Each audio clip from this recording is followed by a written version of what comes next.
شکر اصل میں ایک جذبہ ہے کہ جو کسی کے ساتھ اگر کسی نے خیر کیا ہو، بھلائی کی ہو، احسان کیا ہو، کسی تکلیف سے اس کو بچایا ہو، چھٹکارا دلایا ہو، تو ایک جذبہ پیدا ہوتا ہے انسان کے قلب کی گہرائی سے. اب اسے ہم جذبہ تشکر کہیں گے، جذبہ امتنان کہیں گے. یہ قلب کی گہرائی سے ابھرتا ہے اور پھر زبان پر بھی آتا ہے. آپ کا شکریہ، میں آپ کا شکریہ ادا کرتا ہوں. یہ شکر جو ہے در حقیقت یہ فطرت کی صحت کی علامت ہے. اگر فطرت صحیح ہے تو شکر لازماً ہوگا، اور اگر شکر نہیں ہے تو معلوم ہوا کہ فطرت مسخ ہو چکی ہے. آپ کے ساتھ کسی نے بھلائی کی اور آپ کے اندر یہ جذبہ بھی پیدا نہیں ہوا. یہ تو حیوانات تک کے اندر ہے. آپ کسی پیاسے جانور کے سامنے پانی رکھیے، کوئی بکری ہو، کوئی اور ہو، کوئی گائے ہو، پیاسا ہو، بندھا ہوا ہے، وہ تو ادھر ادھر دوڑ کر اپنی پیاس پوری نہیں کر سکتا. بالٹی میں پانی رکھ دیجیے، وہ پی کر پھر وہ آنکھیں اٹھا کر آپ کو دیکھے گا. وہ جانور تو اس کی آنکھوں کے اندر سے آپ کو جذبہ تشکر چھلکتا ہوا نظر آئے گا. اسی معنی میں عجیب بات یہ ہے، عین، عین کہتے ہیں آنکھ کو، اور عین کہتے ہیں چشمے کو بھی. عرب کہتے تھے عین الشکرا، وہ چشمہ جس میں سے پانی خود بخود ابل رہا ہو، نکل رہا ہو، نیچے سے زمین سے ابلتا ہو، عین الشکرا. اور دابۃ شکور کہتے تھے ایسے حیوان کو. آپ کے ہاں کو گائے ہے، بھینس ہے، بندھی ہوئی ہے، آپ اس کی ٹہل سیوا کر رہے ہیں، اچھی خوراک دے رہے ہیں، غذا دے رہے ہیں، نہلاتے بھی ہیں گائے بھینس کو، تو پھر اس کا ظہور اس کے بدن پر ہونا چاہیے، اس میں فربہی آنی چاہیے. تو اس کو کہیں گے دابۃ شکور. یہ شکر گزار جانور ہے کہ اس کے ساتھ جو بھلائی ہو رہی ہے، جو خیر ہو رہا ہے، اس کے نتائج اس پر ظاہر ہو رہے ہیں. تو یہ فطرت کی در حقیقت صحت کی علامت ہے. پرانی کہانی آپ نے بھی بچپن میں پڑھی ہوگی کہ ایک غلام کہیں بھاگا ہوا تھا اور اسے راستے میں ایک جگہ اس نے دیکھا ایک شیر پڑا ہوا کراہ رہا ہے، اور اس کو شدید تکلیف تھی. اس کے پاؤں میں ایک کانٹا چبھا ہوا تھا. ظاہر بات ہے شیر نہیں نکال سکتا تھا اس کو. اس غلام نے اس کا کانٹا نکال دیا. اس شیر نے صرف اسے سونگھا اور چلا گیا. اس کے بعد وہ غلام پکڑا گیا، اور جیسے کہ ہوتا تھا رومن اور گریک دور میں کہ بھاگا ہوا غلام جب پکڑا جاتا تھا تو پھر شیروں سے پھڑواتے تھے اس کو. ان کے جو بڑے وہ ہوتے تھے، یہ اسٹیڈیمز بنے ہوئے ہوتے تھے، اس میں آ کر جو ہے اس غلام کو چھوڑ دیا، اور پھر بھوکا شیر جو ہے وہ پنجرے میں سے نکالا تاکہ وہ اس کو بھموڑے اور ختم کرے. تو اس نوجوان کو، اس غلام کو بھی پھینکا گیا. اس کے بعد جو شیر کا پنجرا کھولا تو شیر آیا، اس نے سونگا اور اس کو چھوڑ کر علیحدہ بیٹھ گیا. لوگ حیران ہوئے. معلوم ہے یہ وہی شیر تھا کہ جس کے پاؤں سے کانٹا نکالا تھا اس غلام نے، جبکہ وہ بھاگا پھر رہا تھا، چھپتا پھر رہا تھا جنگلوں میں. بہرحال یہ شے سمجھ لیجئے کہ شکر جو ہے در حقیقت یہ فطرت کی صحت کی علامت ہے. یہاں تک فرمایا حضور نے من لم یشکر الناس لا یشکر اللہ. یہ شکر ایسی شے ہے جو انسانوں کا شکر گزار نہیں ہے، وہ کبھی اللہ کا شکر گزار بھی نہیں ہو سکتا. فطرت مسخ ہو چکی ہے. کسی نے آپ کے ساتھ بھلائی کی اور آپ کے اندر سے وہ جذبہ تشکر ابھرا ہی نہیں، معلوم ہوا فطرت کے سوتے خشک ہو چکے ہیں. وہ کنواں جس کے اندر لانے والے پانی کے سوتے خشک ہو چکے ہیں، پانی کہاں رہے گا اس میں؟ تو خالی کنواں ہے. تو تمہاری بھی فطرت جو ہے خالی ہو چکی ہے، اور تمہارے اندر وہ جو جذبہ تشکر موجود نہیں ہے، تو گویا کہ فطرت کے سوتے خشک ہو چکے. اب اصل بات کیا ہے اس فطرت کے بعد؟ اصل منعم کو پہچاننا. اب دیکھیے اس کو بھی ذرا غور سے سنیے میری بات کو. بچپن میں ہر بچہ یہ سمجھتا ہے کہ میرے حفاظت کرنے والے، میری ضروریات پوری کرنے والے، میری تکلیف پر تڑپ اٹھنے والے میرے والدین ہیں. اس سے آگے کا اسے بھی پتہ نہیں ہے، احساس نہیں ہے. لہذا جذبہ شکر جو ہے وہ والدین کی ذات کے ساتھ مرتکز ہو جاتا ہے. اس سے ذرا آگے بڑھا، معلوم نہیں میرا کنبہ ہے، میرے چچا ہیں، میرے ماموں ہیں، میرے فلاں ہیں، میرے کنبے قبیلے کے لوگ ہیں، میری قوم ہے، میرا وطن ہے. یہ سب در حقیقت میرے محافظ بھی ہیں، میرے مددگار بھی ہیں، اور میری ضرورتیں پوری کرتے ہیں. یہ جذبہ تشکر اب پھیل رہا ہے والدین سے، اپنے خاندان، قبیلے، قوم. اس کے بعد محسوس ہوتا ہے، اور یہ سائنس کی انتہا ہے، کہ یہ سارے عناصر فطرت مجھے پال رہے ہیں. سورج کی حرارت نہ ہو تو فصلیں کیسے پکیں؟ سورج کی حرارت نہ ہو تو یہ ہوا، یہ بادل کیسے اٹھے، سمندروں سے بخارات؟ ہوائیں نہ چلیں تو یہ کیسے جو ہے بادل یہاں تک آئیں؟ اور بارش برسے اور پھر میرے لیے گندم جو ہے وہ پیدا ہو، تو کائنات پوری مجھے پال رہی ہے. اور اس میں سب سے بڑی شے جو ہے، یہ سائنس کا یوں سمجھ لیجیے کمال ہے، سب سے بڑی شے سورج ہے. اس لیے کہ یہ بھی کہنا ہے کہ زمین سورج ہی سے ٹوٹا ہوا ایک ٹکڑا ہے، اسی سے سپلنٹر ایک علیحدہ ہوا اور اس کے گرد گھومنا شروع کر دیا. واللہ عالم، یہ علیحدہ بحث ہے، یہ کاسمولوجی کی بحث ہے. لیکن یہ ہے کہ بہرحال ہم جانتے ہیں یہ شکر کا جذبہ پھر آ کر مرتکز ہوتا ہے یہ تمام مظاہر فطرت کے اوپر. اب اس کے بعد صرف ایک چھلانگ لگانے کی ضرورت ہے، وہ چھلانگ جو حضرت ابراہیم نے لگائی تھی. سورہ انعام میں ذکر ہے، انہوں نے ایک تارے کو دیکھا تو کہا اچھا شاید یہ میرا رب ہے. جب وہ ڈوب گیا، غروب ہو گیا، تو نہیں، میں تو غروب ہونے والے کو تو رب نہیں مان سکتا. پھر چاند کو دیکھا، وہ بڑا روشن تھا، بہت بڑا تھا، اچھا یہ رب ہے.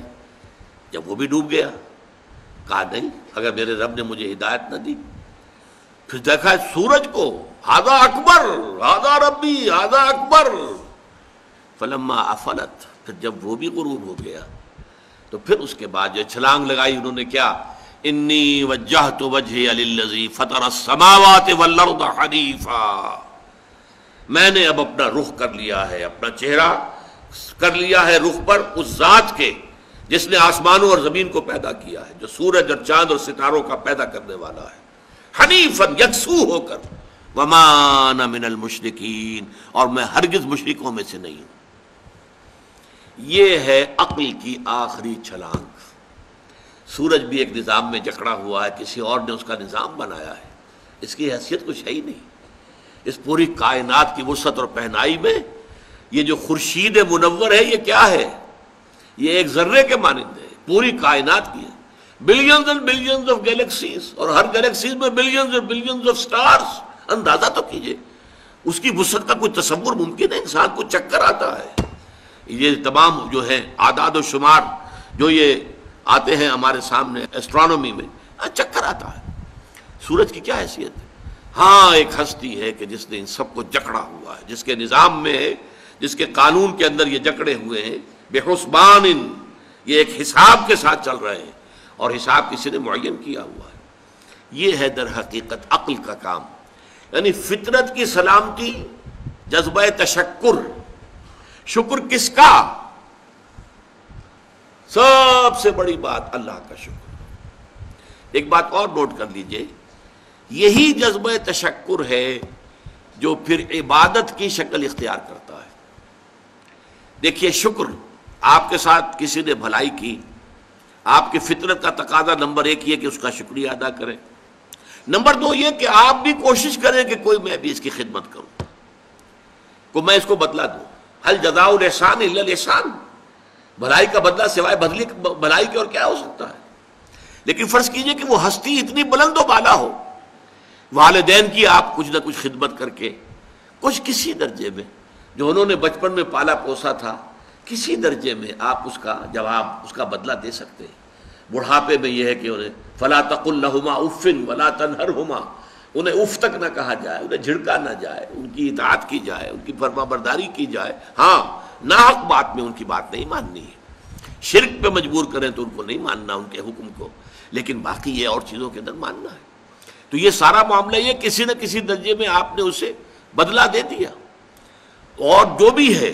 لیکن جہاں کہیں ایسی ہستی کا شکر ہے کہ جسے آپ کو بدلہ دے نہیں سکتے، سورج کو کیا بدلہ دیں گے، وہاں یہی جذبہ تشکر جو ہے جذبہ عبادت میں ڈھل جاتا ہے. ہاتھ جوڑ کے کھڑے ہو گئے سورج کے سامنے، ڈنڈوت کر رہے ہیں، سجدہ کر رہے ہیں. یہ کیا ہے، کیوں ہے؟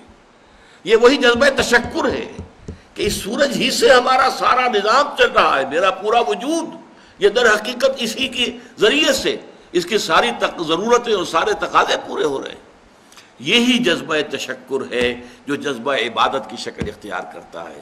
اور جب جذبہ تشکر صحیح جگہ جا کر لگ گیا، یعنی جیسے کہ میں مثال بارہا دیتا رہا ہوں کہ اگر آپ کو کسی اونچی فصیل پر چڑھنا ہے اور آپ کے پاس جو ہے وہ ایک کمند ہے، تو پہلے کمند کو آپ پھینکیں گے اونچا، آپ کے بازو میں طاقت ہونی چاہیے. اگر بازو میں طاقت ہی نہیں ہے تو کمند کہیں قریب ہی جا کے اٹک گئی تو جہاں تک وہ اٹکی ہے وہیں تک چڑھ سکتے ہیں نا، اس سے آگے تو نہیں جا سکتے. تو کمند کو پہنچانا ہے پہلے اونچائی تک. اب دیکھیے اس کو اقبال نے کہا ہے یزداں بکمند آور، اے ہمت مردانہ، تمہاری کمند یزداں کے ساتھ جا کر جڑے، اللہ کو پہچانو۔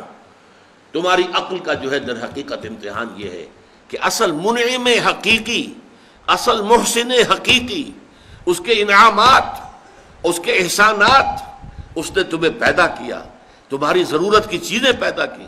ان تعدوا نعمت اللہ لا تحصوها، اگر تم اللہ کی نعمتوں کو گننا چاہو کبھی احسان نہیں کر سکتے، کبھی ان کی گنتی نہیں کر سکتے۔ اس کے لیے تمہارا جذبہ شکر جو ہے وہ ڈھل جانا چاہیے جذبہ عبادت میں۔ اور یہاں اس رکوع کے اعتبار سے اس کے جو سب سے بڑا مظہر ہے وہ اب آ رہا ہے، وَإِذْ وَلَقَدْ آتَيْنَا لُقْمَانَ الْحِكْمَةَ أَنِ اشْكُرْ لِلَّهِ، أَنِ اشْكُرْ لِلَّهِ، گویا کہ حکمت کا تقاضا یہ کہ شکر کا جذبہ اللہ تعالیٰ کی ذات کے ساتھ وابستہ ہو جائے۔ وَمَنْ يَشْكُرْ فَإِنَّمَا يَشْكُرُ لِنَفْسِهِ، اور جو کوئی شکر کرتا ہے وہ اپنے بھلے کو کرتا ہے۔ اللہ کا کوئی کام نہیں بنتا اس سے، اللہ کی کوئی ضرورت پوری نہیں ہوتی، وہ ضرورت سے مبرہ ہے، منزہ ہے، اعلیٰ ہے، عرفہ ہے، اس کی کوئی ضرورت نہیں، احتیاج ہے ہی نہیں، وہ محتاج نہیں ہے، وہ تو غنی ہے۔ تو اس لیے فرمایا من یشکر فانما یشکر لنفسی، لنفسی سے مراد کیا ہے؟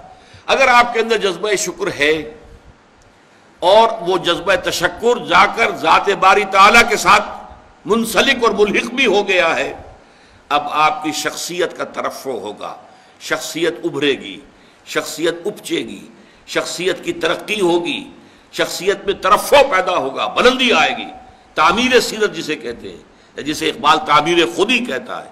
صحیح معنی میں واقعتاً آپ ایک ایسے انسان بن سکیں گے کہ جن کے بارے میں قرآن نے کہا ہے کہ وَلَقَدْ خَلَقْنَا الْإِنسَانَ فِي أَحْسَنِ تَقْوِيمٍ، ہم نے انسان کو بہترین حساب پر پیدا کیا۔ وہ انسان بننے کے لیے ضروری ہے کہ آپ کی فطرت سلیم ہو اور عقل سلیم۔ فطرت سلیمہ جذبہ تشکر موجود ہو، عقل سلیم اصل محسن کو پہچان لے، اصل منعم کو پہچان لے، اور یہ منسلک ہو جائے پہ جذبہ تشکر ذات باری تعالیٰ کے ساتھ، تو اس کا بھلا تمہیں کو پہنچے گا، تمہاری شخصیت کی تعمیر ہوگی، تمہاری خودی جو ہے وہ پختہ ہوگی، مضبوط ہوگی، تمہاری اپنی سیرت و کردار جو ہے اس کی نشو و نما ہوگی۔ وَمَنْ يَشْكُرْ فَإِنَّمَا يَشْكُرُ لِنَفْسِهِ وَمَنْ كَفَرَ، اور جو کفر کرے فَإِنَّ اللَّهَ غَنِيٌّ حَمِيدٌ، تو اللہ تو غنی ہے اور حمید ہے۔